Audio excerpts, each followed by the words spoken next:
The title of this message today is Against All Odds. The reason why I picked that title is because a lot of us have the odds stacked up against us. Through my messages, I'm not trying to reach the people who already got their life together and understand universal laws of attraction, the laws of positive thinking, people who are spiritual and tapped into the universe. My message is for the people who just feel like there's no way out. They're in a dark place.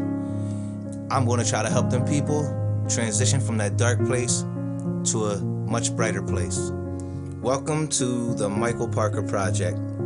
I was born 1979 in Southwest Philadelphia to a woman named Frances Antoinette Parker.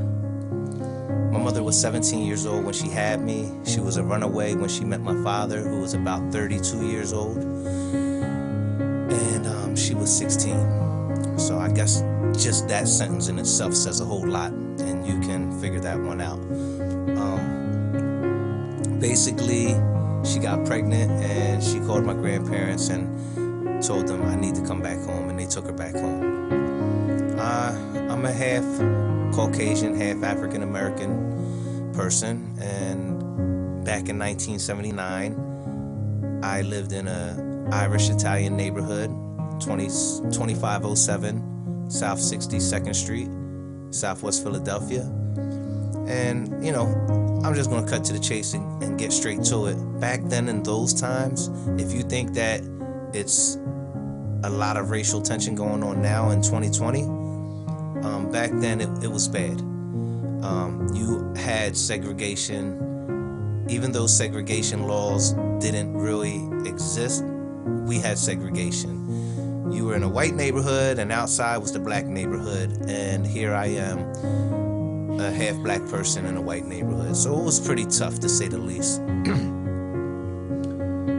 On top of being a biracial person in an all-white neighborhood, my mother, she slowly but quickly became addicted to drugs. Hardcore drugs, not the light stuff. With that being said, we faced a lot of challenges. We were poor, very, very poor. We grew up in what they call abandonments. My mother bought our house on 62nd Street for $30. It was a abandoned house that, from what I was told and can remember, there was a black family that moved into that house, I guess sometime in the 70s or 80s. And the neighborhood firebombed them out of that house, and that house sat there for years.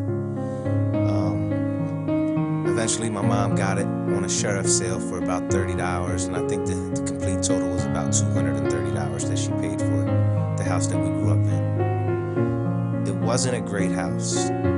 There was no paint jobs. There was no wall-to-wall carpet. We had roaches and mouses, and my mom was on welfare. She had 6 kids from 5 different fathers. None of her kids' fathers were involved with their biological dad, except Freddie and Angel, who their father played the role of being our father. He came and married my mom with 4 children and then had 2 more. He was a good guy, but, you know, a product of the environment, and that led to us being products of our environment. I don't want to paint this gruesome picture like we had it, like we grew up in the worstest situations, but in all reality, when I speak to people from the outside looking in, they say, we don't know how you made it. We're so proud of you. Like, it was the worst of the worst situations. From drug addiction to violence and all types of abuse, it was pretty bad. But I'm here to tell you that just because you come from a situation that is completely awful doesn't mean that you have to stay in that situation. It's not who you are. Your past does not define your future, and the choice is yours. We have choices. Everybody has a choice. All you have to do is exercise them. Sometimes we get caught in a situation where we don't think there's any way out. And I'm here to tell you that there's always a way out. So I told you about my upbringing: drug addiction, abuse, public schools, roaches, rats, welfare. It was nuts. But it got worse. Going through these situations, by the age of 14, I was a full-fledged alcoholic. I drank when I woke up. I drank till I passed out. When I woke back up from passing out, I drank again. I experimented with Xanax, PCP, angel dust. I tried cocaine, powder cocaine, twice in my life. I did acid. And I pretty much was on marijuana, alcohol, and Xannies were my biggest downfall. And I would say for about a year, I got trapped on angel dust. So now, let's take my upbringing. Mom's on drugs, dad's selling drugs. There's all types of violence around the neighborhood, around the house. And here I am, finding myself in full-fledged addiction. Started drinking at 11, fully involved in drugs and alcohol by the age of 14. And you gotta think, from 14, 15, 16, 17, 18, 19, I'm in and out of juvenile placements, on drugs, getting off of drugs, on drugs, getting off of drugs. My biggest downfall was really alcohol, but you know, I'm not ashamed to say drugs and alcohol, or alcohol and drugs. If I say drugs, I'm relating to the specific drugs that I mentioned. By the grace of God, I never got involved in heroin, crack cocaine, and methamphetamines or anything like that. Like I said, I named the drugs I was on, and I'm not ashamed of that. Today I can say I'm not on those things no more. The 90s were grimy. I had no real guidance, no real upbringing. So I ran the streets and I watched movies like Juice or Menace to Society and Boys in the Hood. And I wanted to emulate that. I wanted to be, you know, the dude that got money and had the girls. And, you know, I didn't want people to run up on me, so I played with guns. And I sold drugs to my community, bringing my community down just so I could have a few dollars in my pocket. I was never a good drug dealer. I was a petty time pack mover. I never had money. I never was able to afford fancy clothes or fancy cars or jewelry because the money that I made went to my addiction. I turned 19 years old. I had a baby that was about 6 months old when I committed a robbery. I went upstate with 6 to 15 years on my sentence. I ended up doing 7 years straight, 7 years and 7 days. But what happened was, when I went upstate, I made a conscious decision that I wasn't going to do my time. I was going to utilize my time wisely, and I did just that. I got in tune with myself. I started to become a believer and believe in a power greater than myself, who I believe to call God the Father. And I took advantage of all the educational and counseling programs that they had to offer. Now think about it. I said in the beginning, we all have a choice. When I went to prison, I could have laid down and went out to the yard and lifted weights and, you know, played cards and decided to drink hooch and do drugs that they could sneak in, but I didn't make them choices. I quit using drugs, I quit using alcohol, I quit smoking cigarettes, and I decided to educate myself and better myself. That is a turning point that anybody can make. The choice to say, I don't want what I had, and I want something different. I follow a guy named Jim Rohn, and he says, nothing changes if nothing changes. He says, if you want things to change, then you have to change. If you don't change, then things won't change. It's a pretty simple concept that I find to be true. Self-development is a journey, and you will get out of it what you put into it, but it's work. Nothing's going to happen for you unless you put the work in. You gotta want this. You can't really want it for your children. You can't really want it for your mother or your father or your friends. For real, you have to want it for yourself. Now, I have heard different motivational speakers talk on sometimes you can't do it for yourself, so you have to do it for your children, your mother, your father. Whatever it takes for you to get there, you have to decide to make a choice and dig deep. Find that motivation, find that thing inside of you that says, I have to do this. If I can't do it for myself, then yes, I will do it for my family, my friends, my children. And I'm not an expert on this, but my question would be this. God forbid, if you're doing it for your mother and your mother passes away, then who are you doing it for? You gotta learn to love yourself, okay? You gotta do it for you. Nobody's gonna do it for you. And this is what I found. When I learned to love myself truly, I had to block a lot of people out, and people didn't understand me. They thought that I was being selfish. I've had my own family tell me you're selfish. But I told them I'm on a journey. I'm learning to love me. And once I learn to love me correctly, then I'm going to be able to love you guys correctly. And the thing is this, not everybody's going to understand what you're going through. Like I told you, I've been through drug addiction. I've been through prisons. I lost a lot of time, but I used that time as best as I could. And now it's gotten me to a point where I'm actually reaching out, trying to send this positive energy out to others, trying to encourage others to let them know that they can do it. A few years back, in 2013, I was homeless. I came home from prison off a violation for a DUI. I spent 23 months in jail for a 72-hour charge. And at that time, I decided that I was never looking back.